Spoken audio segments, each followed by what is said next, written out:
the point of this podcast is to talk about the healthy behaviors, the behaviors that have made your life better in some way, that you were already doing, that you just kind of wanted to keep track of. Basically, since the beginning of quarantine, we were inside a lot, and I was like, okay, need to get my mental state in order and all this stuff. So I started writing things.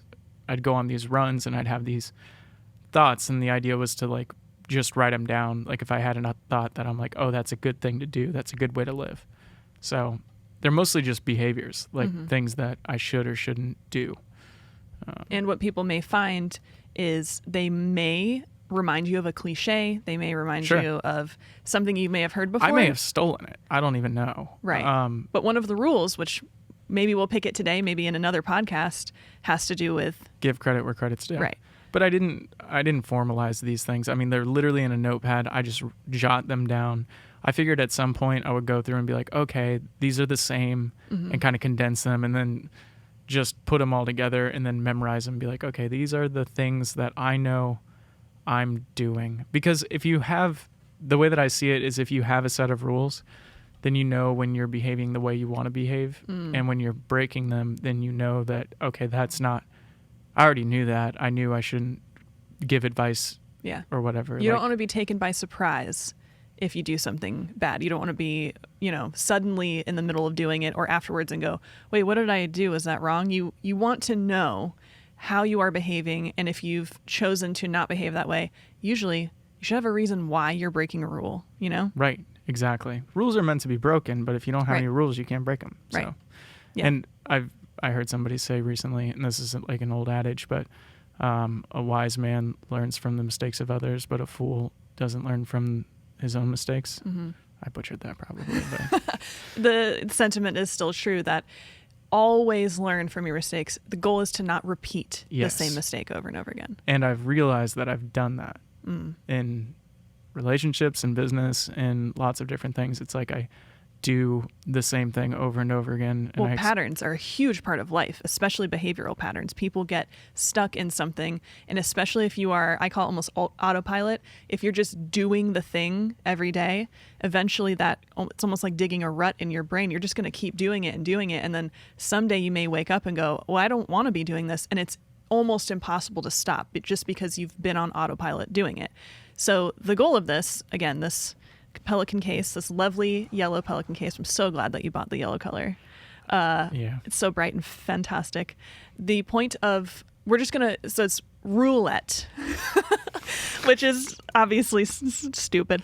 But it's just, we're just randomly picking these. This isn't like number one is the most important. Number two, there's no order to these. And some of them may be horrible. Right. And I said, if it's a horrible rule or if it's something that we can, because I need to hash through these things, and we figured might as well do it on a recording. So what I like about this is I'm hearing a lot of these for the first time. And so this is going to be my initial kind of, I don't agree with that, or I love that, or how do you apply this to your life? So do you want to just...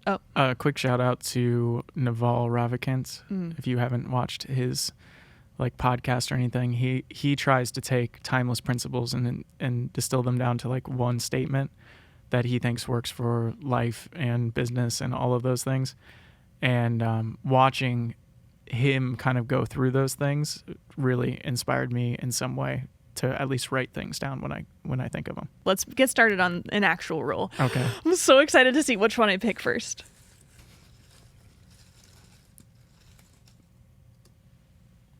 Please don't be one of mine. Okay.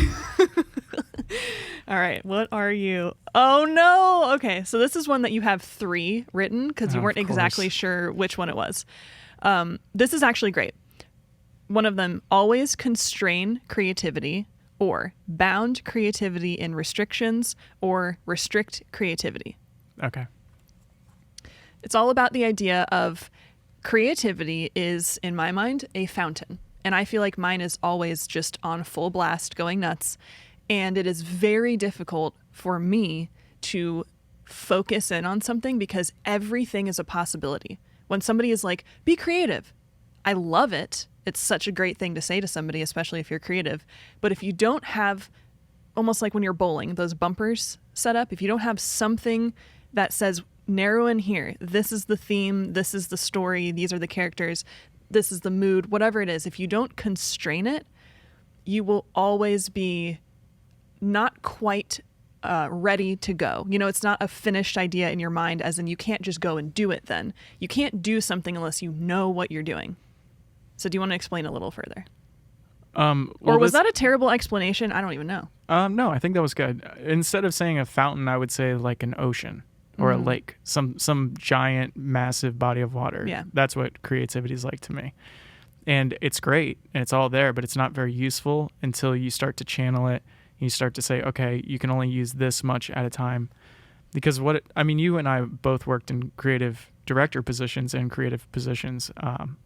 And one of the things that I have found is that with highly creative people, it's really hard for them to do anything, because they're so caught up in the infinite possibilities. Yep. And so there's so many possibilities, there's so much there that they're like, oh, we could do this thing or this thing or this thing or this thing. And especially I've worked with musicians and you see that a lot where it's like, oh, we could write a song. I really want to write a song like this. Oh, I really want to write a song like that. And one day we were trying to get some new music written. And I pulled two of the guys, Evan and Chase, in, and I was like, hey, let's do an exercise. You have 15 minutes. You have to write in the key of G on an acoustic guitar.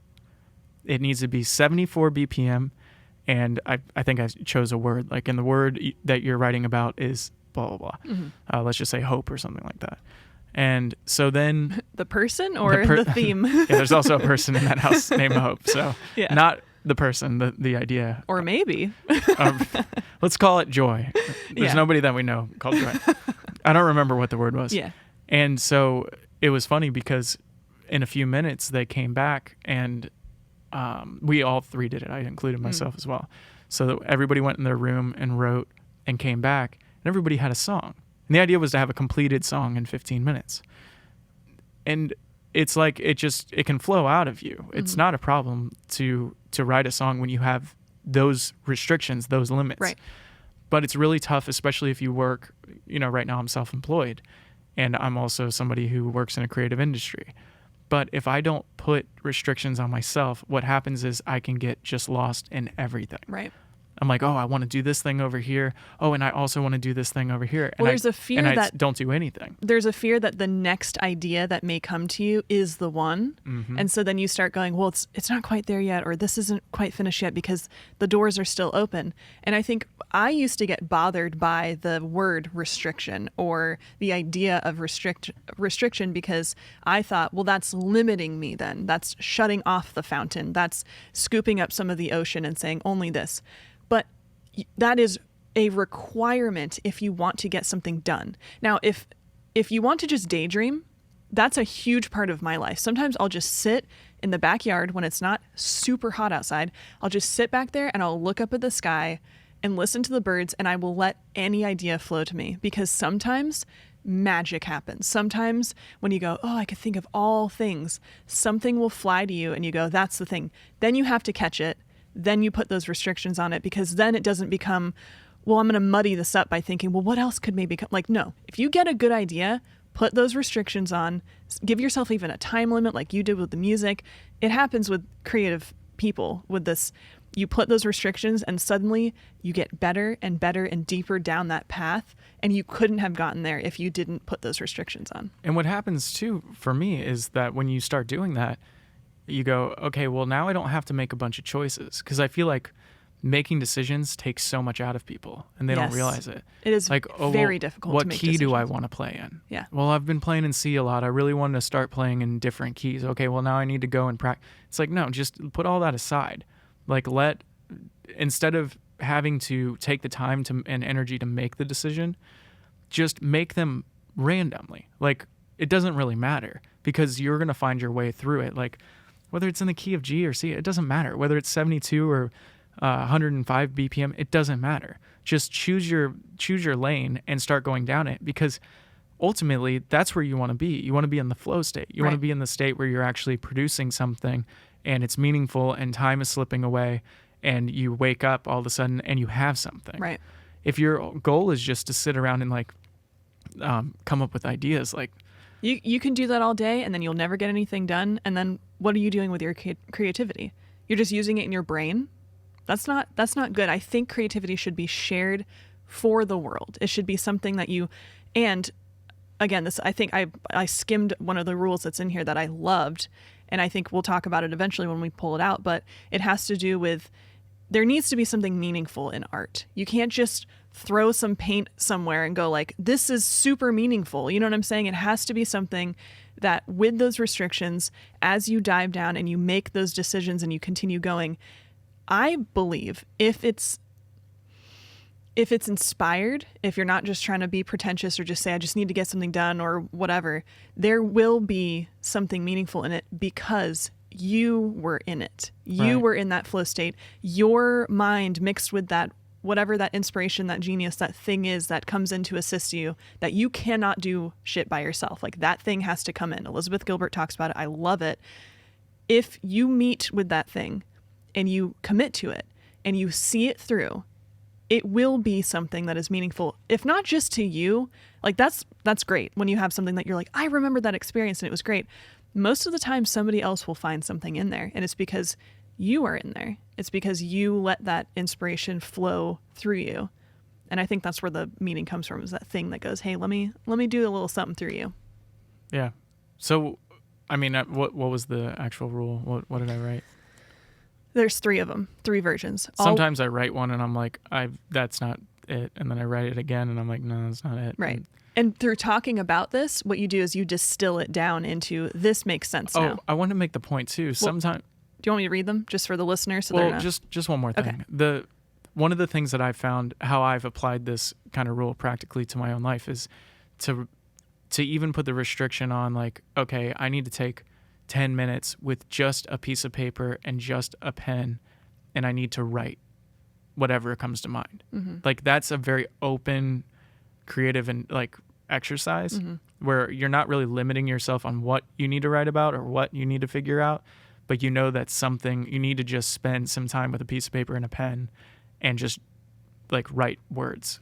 And typing does not do the same thing. Doesn't do the same thing. When you write, it is almost connecting your body to that thing. Well, and I like to be able to kind of flow out and draw lines and things. Yeah. Like, okay, well, you know what I really need to do? I need to do this, and I'll write that down. Mm-hmm. It's like, well, if I did that, then what are the things that are hanging me up? And I get a lot of places just applying that thing as much as possible. And when I complain, like, I need to do something creative and I haven't put any restrictions on myself as far as what that thing actually is, then I realize, I'm not doing this properly. I'm breaking my own rule. There's no reason to. I'm just failing. Well, Yeah. fail. That's a big word. I mean, it is. If you have expectations and you lay something out in writing of how you expect yourself to act and then you don't do it, I don't know what else to call that. I mean, maybe I'm wrong. Somebody tell me. Yeah. So the rule, to repeat before we move on, there's 3 versions of it. We'll distill it eventually. Always constrain creativity, bound creativity in restrictions, restrict creativity. Something along those lines. Yeah, So. we'll have to nail that one down. So not burning that one. Not burning it. We'll just leave it here on the table. All right. Next one. This is so fun. I'm glad you gave me this role. Okay. Little guy. Okay, we got one. It's like fishing. I don't even like fishing, but it's fun. Okay. Ooh, I heard that crack. Did you hear that? I heard that. Neck cracking. Don't ever assume what you are doing is right. I'll say that again. Don't ever assume that what you are doing is right. That was your rule. Would you like to explain it? I think you should explain it. I think this comes into the self-awareness category. If you are not attached to your conscience, or if you refuse to be self-aware, this is a skill. I think it's a practice to become self-aware. And it's painful. It's not fun. It requires people telling you things that you don't want to hear. And instead of rejecting it, you have to take it and say, is this true? It's the whole mirror thing. Like, look, if you don't like something in someone else, let it reflect back on you. Make sure that you are self-aware. And if you are doing something and you assume that it's right without really thinking about it, without taking someone else's position or thoughts or feelings or whatever into account, you may be not only misunderstood, but you may be, which being misunderstood by somebody else I think is pretty bad. You may be hurting somebody without realizing it, and I think that's just a bad spiral to be in. So if you just assume that what you are doing is right, you could be wrong, and you may be missing the opportunity to learn a lesson or to be better understood and to understand others. So I think that's part of it, and I think that's good. Mm-hmm. I don't remember writing this one. Oh. I don't know when or why. A lot of these, I feel like that's going to be the case. But ironically, I got a text message from my buddy Jeremy today. He said, "Do you ever struggle with sort of auto-validation of new concepts as true concepts just because they happen to be new to you?" Wow. I didn't respond yet because it takes me Yeah. it takes me a while to get back. I don't know if I'm really articulating this adequately. So I'll just do this off the cuff. Yeah, I think that's the problem. I think that's why I wrote that rule, I would guess. Mm-hmm. Because it is one of those things where I find myself really often being like, oh, I have this new bit of information. Or, I think the obvious part of this rule is, well, you have confirmation bias or you have old held beliefs that you haven't worked out. And so you're right. You just hold on to these things. But I think it also happens with new things. You watch a new documentary, you read a new article, you find out some new piece of information or something, and then You all of a listen sudden, to a podcast. Right, exactly. Anything that you do that you assume, oh, this is the right thing, and you get this new, because this information's new to me, then It must be true. yeah, because we all want to learn and we all want to be smarter and we all want to better ourselves and all that stuff. So I don't know if it's a way of tricking ourselves into believing that the things that we're watching were worth watching because they have some sort of benefit. Yeah. But the obvious, back to the obvious version of the rule, is just listen to other people and their ideas, even if they're not even if you would say, oh yeah, my knee-jerk reaction is to disagree. Or to agree. Make sure that you are not hearing something and going, well, that's true. Well, and other people have really good ideas. Right. And just because their idea, again, I'm kind of talking more in the sense like working in creative industry. You say, okay, this is how I see this shot playing out. And we do this all the time. Mm-hmm. And you'll say, well, actually, the way I see it is we do it this way. My philosophy, what I try to enact, and this is tough. I think it's tough for everybody. Mm-hmm. Or maybe it's just me and I'm horrible. I don't know.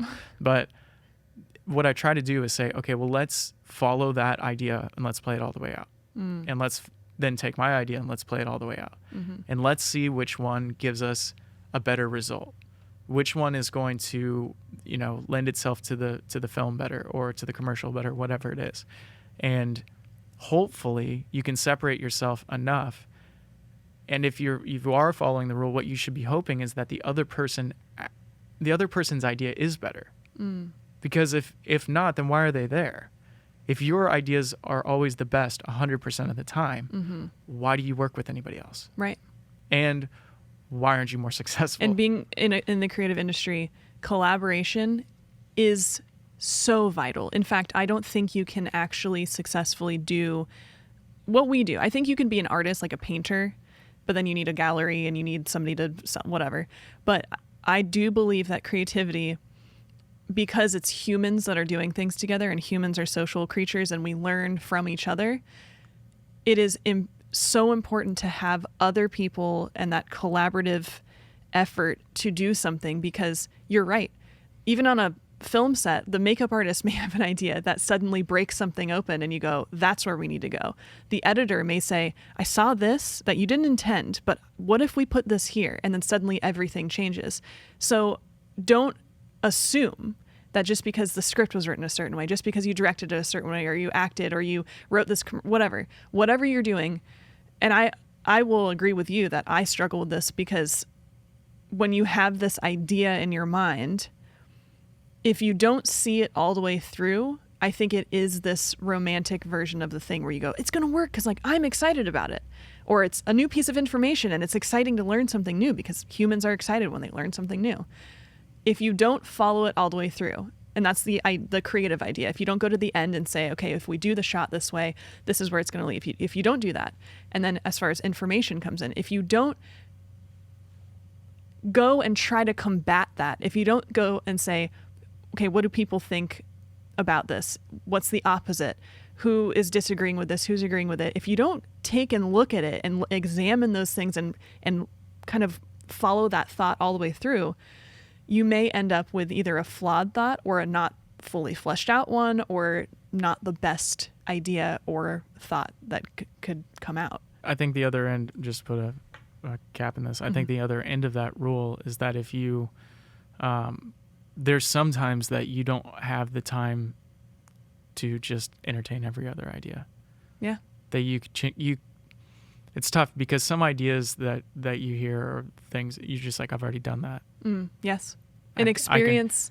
I know why that's not going to work, and I don't Right. want to spend an hour telling you why. You just need to trust me on it. Right. And that's why I think always give the person with more experience the benefit of the doubt. But then as far as the experienced person goes, give the new person the benefit of the doubt. Maybe they're thinking about it in a new way that you haven't seen. So I think it works both ways. I think if somebody is saying, I have done this before, trust me, trust them and move on. You don't want to waste the time arguing. And if somebody brand new says, I think this could be it, entertain it for a moment. Really use your experience to think it through and say, could this be something good? The other thing is we had the word assume in here. What does assuming do? It makes an ass out of you and me. Oh, man. You did it. You want to move on? Yeah, let's do it. Okay, let's see what's going on in this thing. Let's see. Oh, okay. Oh, this is a big one. This may be one of mine. Oh, no, it is. All right, you ready? Yeah. Just make the bed. Ooh, that was one that you told me. I explained it to you, yesterday so for will you some- explain it back to me? Sorry, I'm trying to switch and do this at the same time. It's It okay. is a little tough. Yeah. Well, without being too obvious, when you wake up in the morning and you have the option to either make the bed or not make the bed, and nobody's telling you have Right, to. you're a grown adult. It's your decision. It's your decision. Do it. It's kind of a point of character. It's like, do the thing that you should do because you know that it's ultimately going to be good for you. It's do the thing that an adult would do. Don't act like a kid anymore. Don't be the person that relies on somebody else to make the bed. Make your surroundings better. Make your habits things that are constructive, that are cleaning, that are bettering. Rather, even though you're going to tear that bed apart, do something in the morning that's just for the sake of the repetition, the discipline, all that. Yeah, I look at it as, so this isn't just literally about the bed. I look at it as something that I started to notice when I make the bed. I feel as if my day has started, and I feel like when I walk back into the room, and I'm the only person in the house, me and the cat, which I notice when I make the bed, he jumps up and he likes to lay on it. That's where he likes to do his nap. And if I don't make the bed, sometimes he does, sometimes he doesn't. And so I started to realize I feel like my day has started, and when I can organize and put back into order the thing that I destroyed, I slept and I refreshed my brain. And when I wake up and I don't put that back into order, it's very easy to just leave it there and just move on with your day. It really doesn't, in the grand scheme of things, affect you as much as, keeping your mind healthy and your body healthy and doing the things you need to do. But it is one of those super easy things that technically doesn't really matter. But if you do it, it makes you feel better. It's easy, and it just creates a space of, this is organized now. It is just the bed. It is not clean your entire house, clean every single thing. It's just, if you can make that, if you can do that one thing, maybe it will lead you to then do the other things. And you say, well, I made the bed. The bed looks nice. Why not just pick up these couple things, put the cup away, just do these little things here and there. And so this idea, and I like including just make the bed, because until I started doing it this past week, I would wake up and go, there's 3 seconds where my brain goes, you want to make the bed? And most of the time I go, no, I don't need to. And I just move on. Well, taking that moment to stop and do the thing that I know is just going to make me feel a little bit better. And this goes into putting down the cookie, not going and eating fast food, just going for a run. It's those things that you go, just do it. Just do it. You know, it'll be better. It'll be better for you. You'll feel better once you've done it. Just do it. Oh, Nike has that. I was going to say. Damn it. You do know that you're just ripping off Nike at this point. It's true. So that was that one. That's a good one. Yeah. It's easy. Yeah. You're going to find a lot of mine are pretty easy because we have different philosophies in life. And I think people are going to start finding we've agreed on a lot of these things, but. Well, we haven't talked. I mean, we've only talked through like 3 or 4 of them. Yep. We're on number 4. No, I mean, in total. Like, oh, yes. Yeah. Ooh. Come on, unfold. Here we go. Oh boy. Grammar's a little weird on this one. I bet it is. Honest should act as a mirror, reflect back only what you have been exposed to. Honesty. Honesty should act as a mirror, reflect back only what you have been exposed to. Yeah, that kind of comes. Let me work this out for a second. I think it comes to. I have a bit of a problem, and one of those problems is I can come off as very critical. Because Same. Because I don't really love small talk. I'm not really interested in like pleasantries. I'm not really interested in lying to you to make you feel like we're being super cordial. So if I hear something from someone, they say something to me, and then the next time I see him, often I'll just be like, oh, so what about that thing? And if it hasn't gone well, like, you know, let's say somebody's looking for a new job or something like that, and I'm like, oh, how's the job hunt going? And it's not going well. So, well, you know, I don't even know if I really want another job now, and I don't, you know this and that. But the last time we talked, they're like, I'm not happy at my current job. I really want to do this other thing. I really want this. I want this. I want this. My immediate response is, but you said last time we talked that, you know, now you're giving me 2 different narratives. Right. So what happened? Did you have some sort of epiphany? Did you change your mind? Because these are 2 different stories now. Well, the way that you're saying it right now, just so people who don't know you, you're not this like, well, when you're telling me 2 different stories. Like, well, you're kind of. You are nice, but what you say it with a smile. I think Maybe. so. I don't know. You'd have to ask some of my friends. I appreciate the frankness, though, because you don't often get that from people. Okay, but my line on that, because I think everything that I just said, I personally think is appropriate.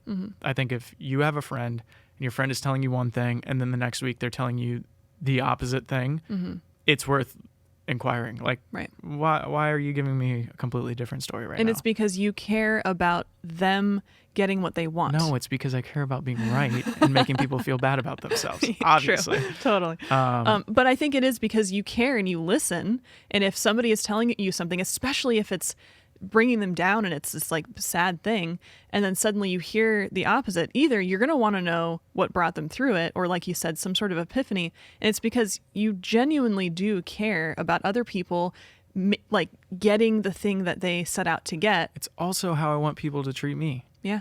And I'm one of those suckers that lives by that rule of like, hey, treat people like you want to be treated. Yeah. And I don't like when people don't treat me that way. I need that.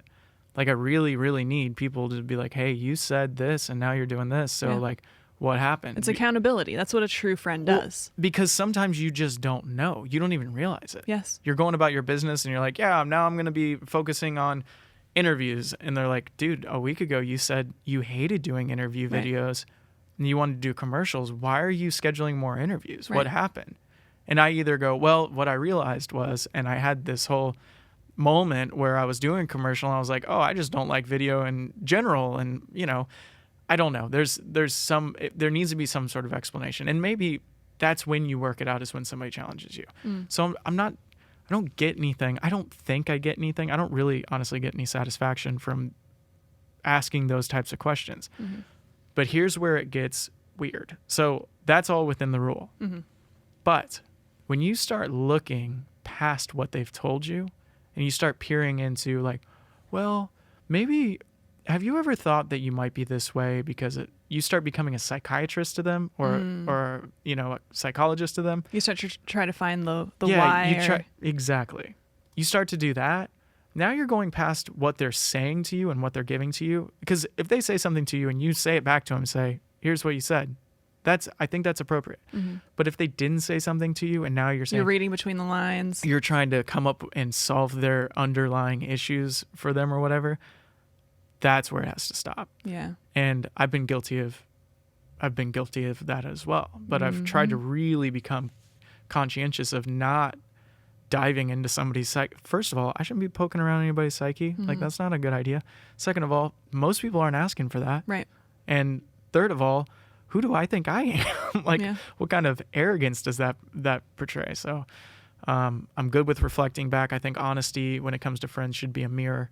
It should be, hey, you said this. I'm gonna just repeat your words back to you and see what comes of it. I think that's appropriate.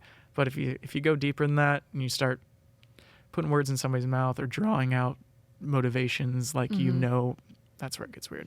And it's again, not good. these are things that are very difficult to do.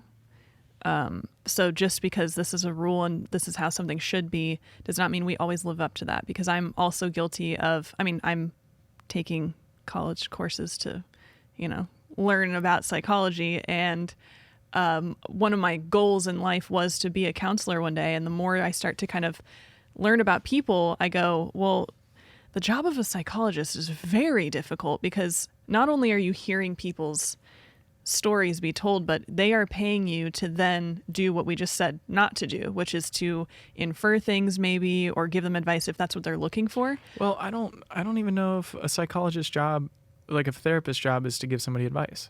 Sometimes people come to you for advice. They go, what am I supposed to do about this? Well, I've been in a counselor's office a time or two, and the thing that's been said to me, at least by the people that I've been around, is my job is not to tell you what to do.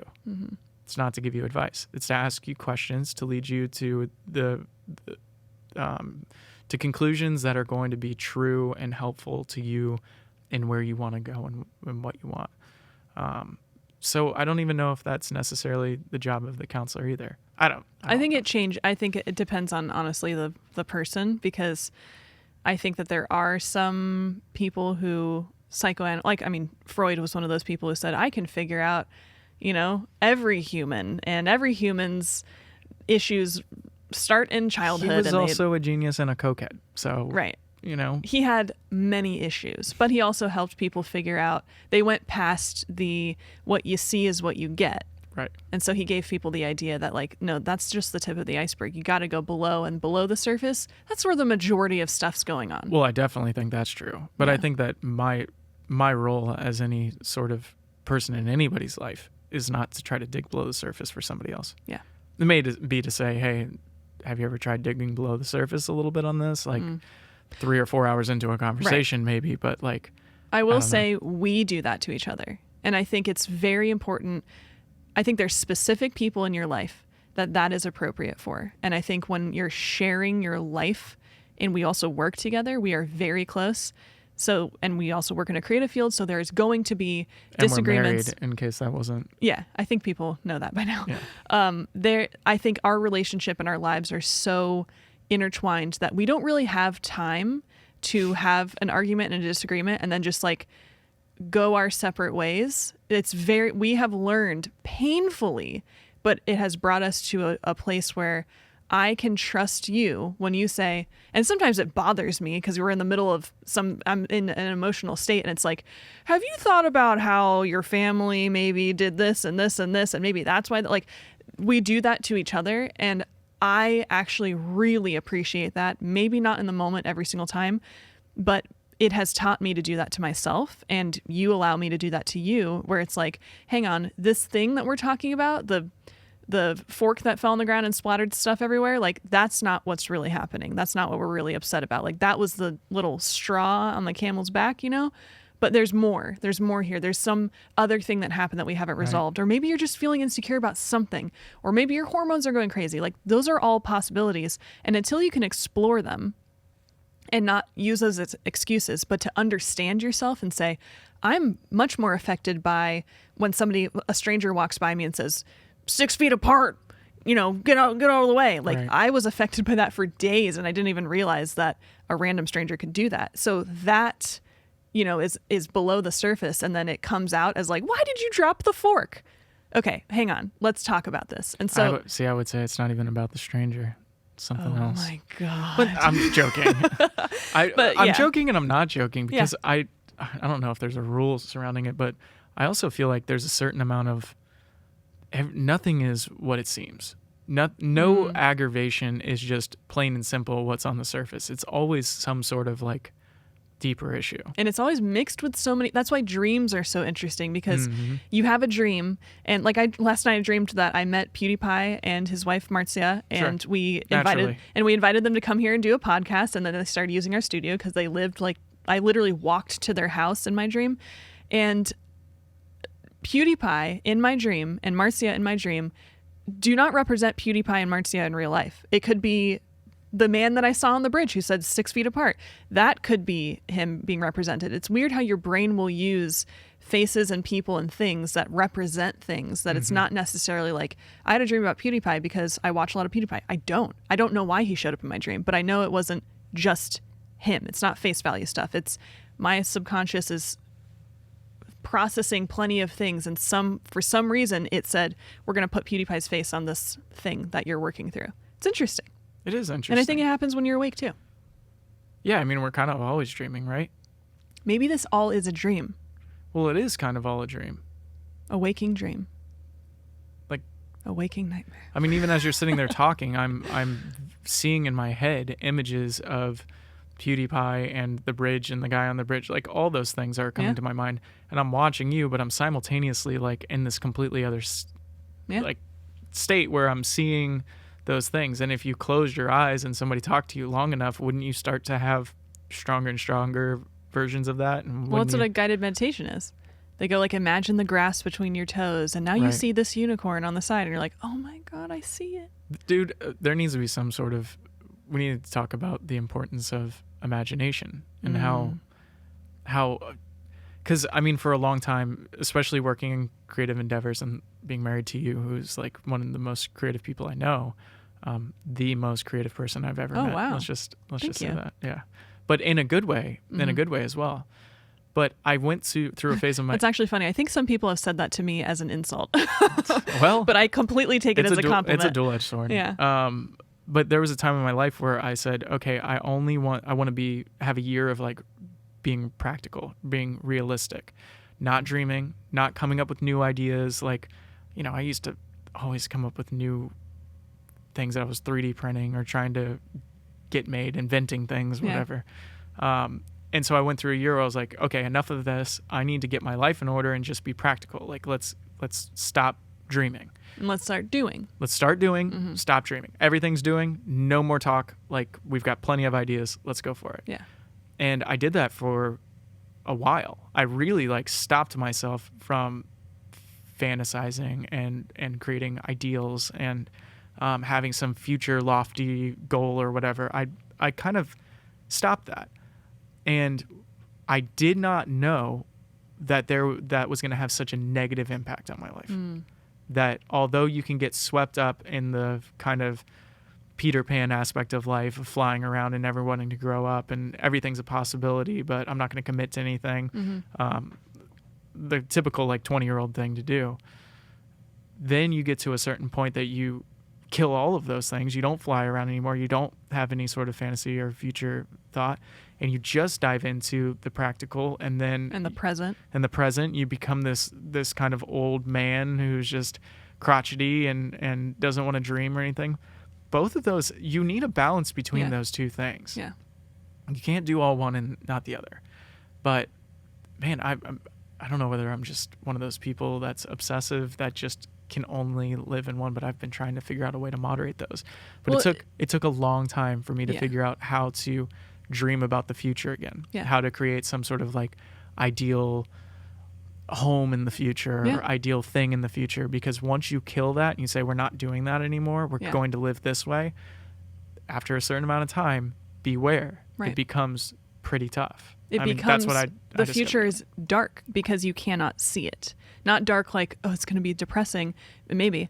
But it is kind of though. It is dark because if you cut off and you say we're learning from the past, so we're only going to look at the past and then we're going to do in the present. If you don't have that thing in the future saying, come this way, this is where you're wanting to go. And sometimes one of my favorite things ever to do is to look at Zillow and just dream. Not because we're going to buy a new house, not even because I'm going to live in any of those houses. They're ridiculously expensive. But I love imagining that, and that's enough for me to feel excited about the future again, even if that's not even my goal. You know what I'm saying? I like to almost go on this extreme and just go, let's look around everywhere. Let's look at the possibilities. And then we'll close it off, and it's not going to make me not like what I have. If anything, it makes me love what I have because I say, I look at this massive house and I go, do you know how expensive it would be to clean that thing and to have somebody run it and to I start to think of all those things, and it's really fun to look. And then you go, but I love what I have. And then you get back to work. So I think I don't think you should live in both of those simultaneously. I don't think you really can, but I do think you need to swap to one side, give yourself that, dance around in it for a little bit, and then get back to doing. I do think it's kind of this swinging thing that happens. So I'm not sure if we really answered this. What was that one? I don't Honesty remember. should act as a mirror, reflect back only what you have been exposed to. I said everything I kind of have to say about it. Yeah. It's just, don't think that you can solve everybody's issues or that you should have the right to dive into other people's issues. It's not. And it was, don't know his first name, but Cooley was his last name, was this sociologist who said that we are all reflections of each other. So when you meet somebody and you really like something in them, maybe that's something you like in yourself. And especially when you meet somebody and you don't like something in them, guarantee you that's something that you don't like in yourself. That's a bitch slap of truth right there. Oh, it sure is. Ready? Yeah. One more. We got to. Okay, let's go one more for today. And again, for those of you who liked this, I'll show you that we have a lot to go. So our goal is to get through all of these, and maybe by the time we've gotten through all of these, we'll have new ones or refined ones, whatever. We'll be able to say, this is where I stole this one from. This is where I got this one. Exactly. Because if it's a really good one and it's something that I picked up from someone, I want to. Yes. I'm not trying to say that I came up with all these things. These are things that came to me on runs mostly. And you listen to a lot of podcasts, you listen to a lot of books, you talk to a lot of people. There is a chance something filtered in through somebody else's words. Absolutely. So we will pay credit where credit is due when we find it. And if you point it out, maybe please do. If anybody happens to watch this and you heard that somewhere or whatever, please put it in the comments or something. Yes. And there's a lot of good ones in here. There's a lot of bad ones in there, and we're going to burn them. It's true. We're going to burn those rules. It is true. The big thing is each one of these, because it's roulette, we don't know which ones we're going to grab. So I guess stay tuned if you would like to hear more. And if not, then thank you for watching up until this point. Here's our last one for this session. Win so you can write history. I don't even think I just wrote that one like 2 days ago. Well, I think we were talking about how, and this maybe plays into one of the assuming right thing, or one of these maybe, but. So it's win, like woohoo, we won. So you can write history. And they say, this kind of plays off of the thing that is probably more commonly stated, which is history is written by those who win. And some of these aren't even rules, by the way. They're just statements. It's just random ramblings of a madman. But I think that the idea was, if you want, because our conversation was about history is written by those who win, so therefore the people that have won have written the history, and who knows whether they've written it accurately or if they've just, if they omitted things, right. If they twisted a couple things here and there. So this to me was more of it was kind of something I was trying to write on character. Like, be somebody that can write an accurate history. Ooh. Now, I didn't say that at all, but win so that, maybe that would be a better way of saying it, win so that you can write history accurately. Like, don't win and then rewrite history in some sort of inappropriate or like erroneous way. do it in such a way that people can read the history and actually learn from it because it's accurate. And going back to the whole patterns thing, if you change history, you will then be unaware of the pattern that repeats. And that is something that is so true. If you look back on humanity, we have repeated patterns. And I don't mean this on a macro scale necessarily where it's like, oh, I'm talking about the world. Like you need to win the world so that you can, that's not really what I'm talking about. I mean, just more on, all these are personal level things. Yeah. These are things that, I mean, I guess they could be applied to the world as well and should, but that's not really the point. The point is like, do better, win at what's being done, because when you do, you can write things in a way that's going to ultimately better yourself and better the people around you. Do it with integrity. And I think that's the point, is to include integrity in history. And I think it's to include the goods and the bads, because that is when you write something in a romantic way or a sugar-coated way, you're not getting the full picture. And I think history should be the full picture. We should be able to see the good, the bad, and the ugly, because that is the only way to say, look how far we've come. Well, okay, so I think it's coming back to me now. Part of this is I despise the idea of people that, first of all, have to whitewash their past. Yeah. Or they have to go back and try to clean up.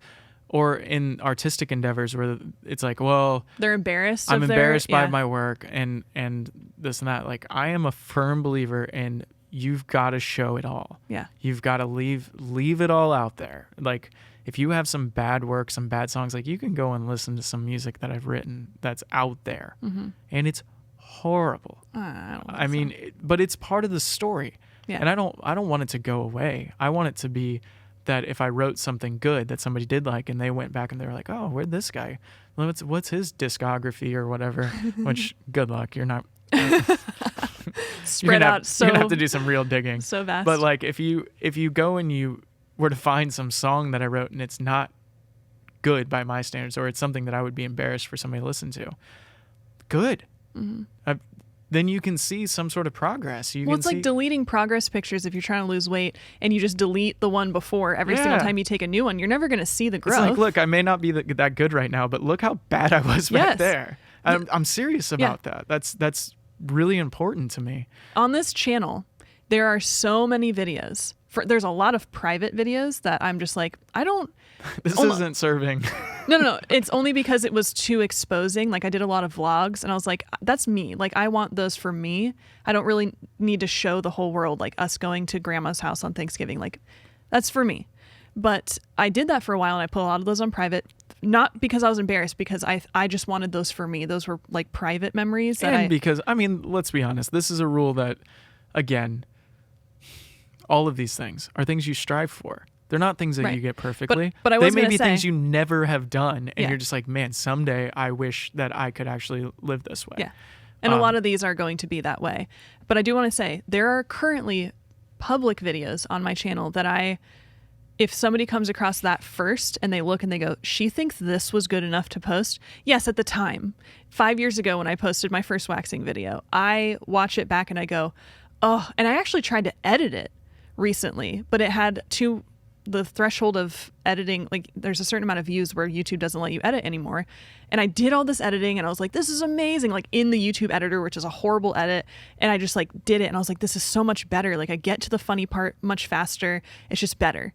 And then it was like, sorry, you cannot update the video. And I was like, no, but I just let it stay. And I go, I love that if I ever remake that video or if I ever do something similar, I can look back and say, look how far I've come. And I don't look at myself and go, oh, you're so embarrassing. I go, that's who I was at that time. It's great. It's a moment in time where I was being authentic. And if I watch something back and I wasn't being authentic and real, I go, thank God I'm not so whatever that was, fake, trying so hard. I love that. I do think that it's important to keep like our musical that we made. We talk about it now in the sense that's like, it is one of those things that we look back on and say, we've learned so much since then. And there's part of me that's like, can we just redo one of those songs and just show what we've learned since then as far as like production goes? Because I think if people watch that and they go, you thought this was good? Yes, at the time, it was such a feat. But now I go, look at what we're making now. Like the commercials that we just made recently are so good. I love them. In 5 years, I'm going to look and be like, wow, we're so much better now. I hope so. I Yeah. hope that's the case. I hope I look back on my work and I go, what was I thinking? It's progress. It's like a progress picture. If you want to lose weight, you need the progress work. You know, you need to see how you've evolved. So this rule is, although it kind of comes off as like, oh, I'm trying to be clever, win so you can write history. I don't think it really gets the point across that this whole thing turned into. So maybe there needs to be something about like, don't delete your past. Something. Don't delete your history. Ooh, don't clear your browser history. That works on a lot of levels. So we're going to burn this, but replace it with... I don't know if we should burn it. Can we have like a, in case of famine, eat this rule or something? Like some sort of long-term storage box where we revisit them or something? Yeah. I mean, I'm not going to throw any of these away, so we'll just keep these in a little pile of already been read. Okay. We'll keep those together. Okay. So possible burning, but don't delete your browser history. Don't delete your browser history. I'm going to put that one in the box and we'll revamp that for Yeah. the next one. I Yeah, don't know. because I'm sure we'll have more to say about it now. I like that we invented this better version of that through this. I just hit this microphone. It was very loud. Well, this was our first Rulette podcast. And if you enjoyed it, there will be more. And if not, thank you for probably not watching this far. Yes. So we'll see you in the next one.